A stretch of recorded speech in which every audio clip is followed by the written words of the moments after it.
I'm about to shoot this video. Y'all about to hear mad sounds like this. He not even cutting no grass, bro. The grass not even growing over here. He done went over the spot like 12 times.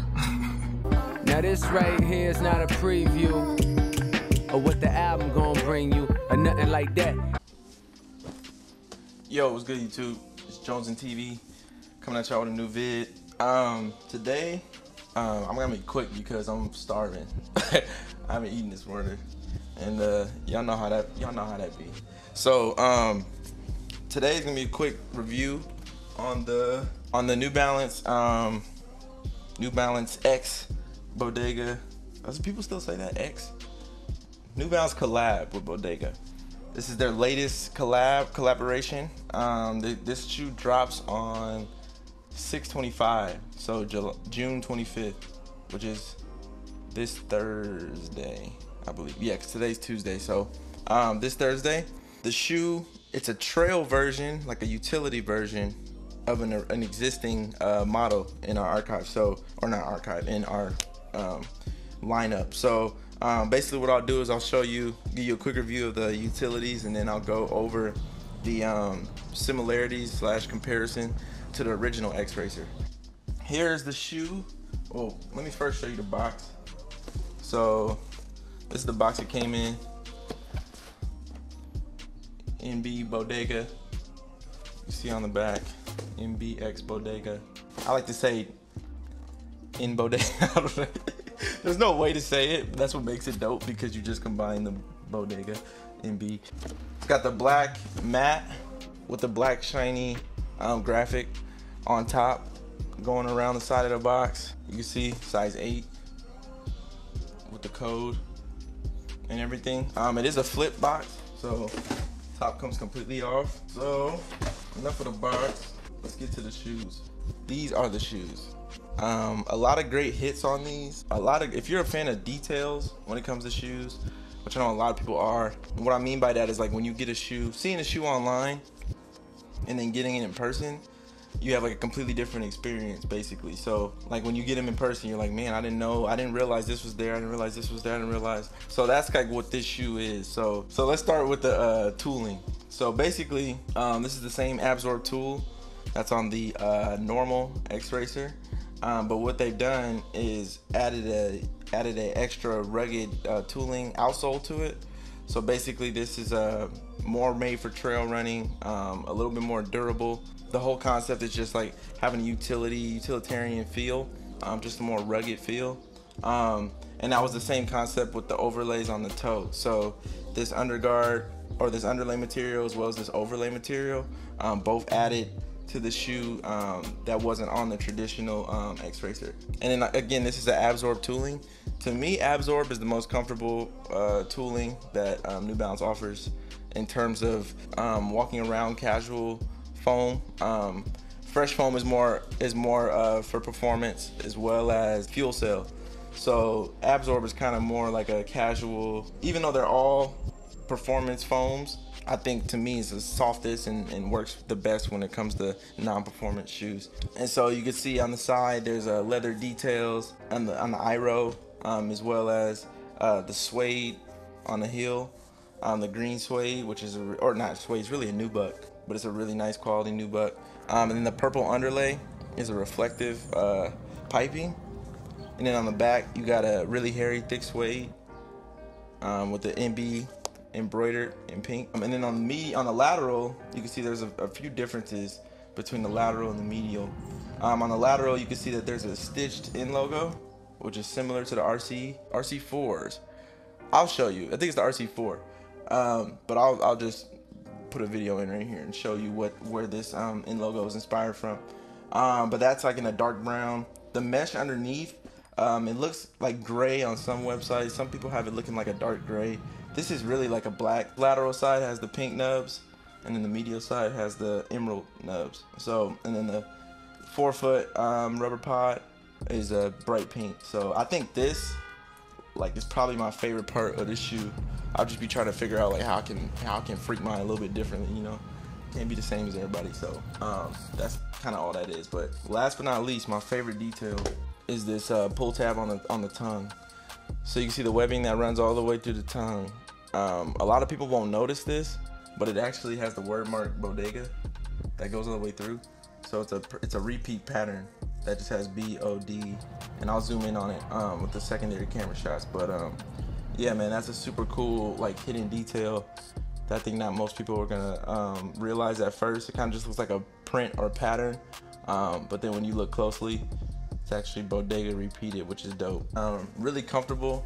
If you haven't owned a pair of X-Racers, I would go pretty much true to size. Sometimes I'll go down half a size depending on what the collar fits like, and I'll show you on my other pair what I mean by that. But for the most part, this shoe, like, since it has pretty good padding on the inside, you should go true to size, you'll be fine. So this is the pair. I'm not going in order at all. I'm sorry, y'all can see I'm just all over the place.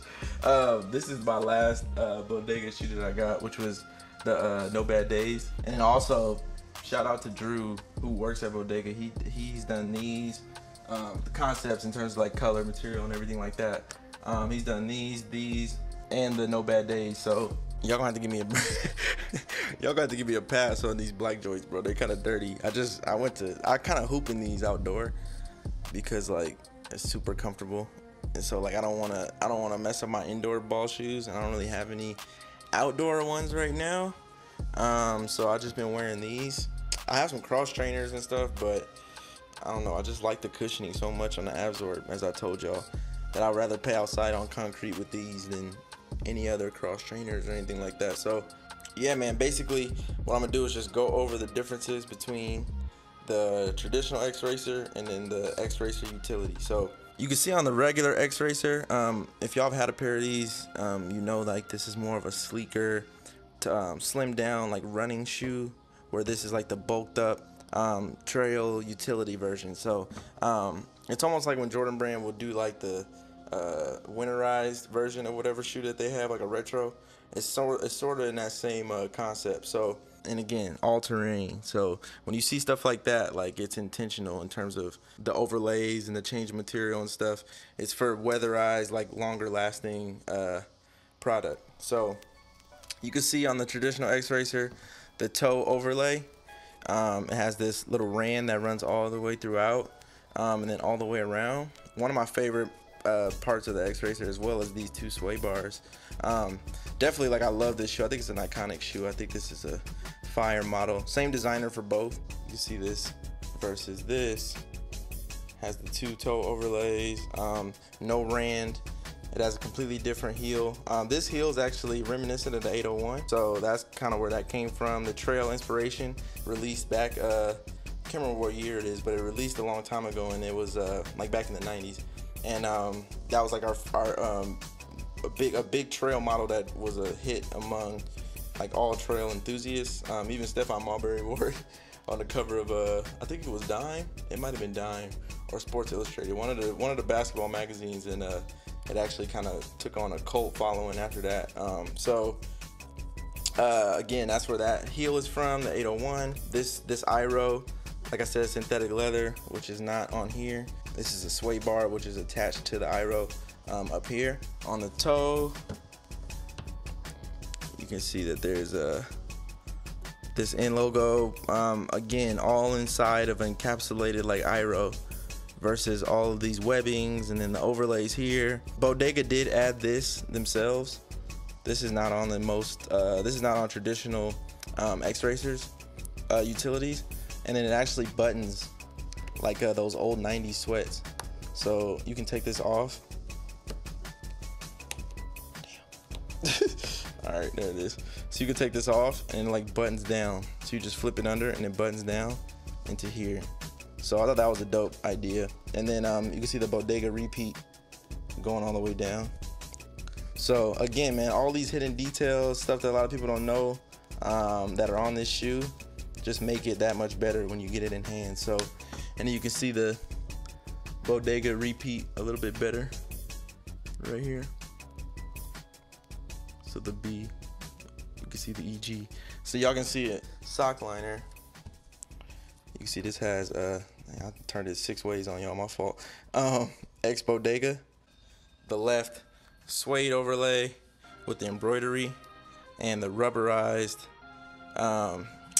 MB heel tab that's stitched on. So and then also it has a small little webbing here with reflective, and then no webbing here. So again, a few differences, but for the main part it's the exact same shoe. And also on some of different X-Racers, I'll show you on my yellow pair, it has this binding execution, whereas this one is a stitch and turn. That's the difference with this model, but I'll show you on this other one. It actually is similar to that. Okay, so you can see here, I'll show you the 801 first. So the heel piece that I was talking about, and then you can see the little emboss or deboss versus the emboss on the back. You see that's exactly what inspired this piece here. And then, yeah, these are the paper boys. These released a few months back on the yellow pair. And then the X-Racer, the binding, you can see it has this binding versus this one. So a few different models, a few different material packages for this original X-Racer. And this is actually, I put my Bodega laces in here. These came from the No Bad Days. So that was an extra lace that they threw in there that I thought would look better in these. Let me know if y'all are interested. Let me know if y'all are gonna get a pair. Like I said, 6/25 is the release date on these. Make sure y'all go out there and try to get it if you can.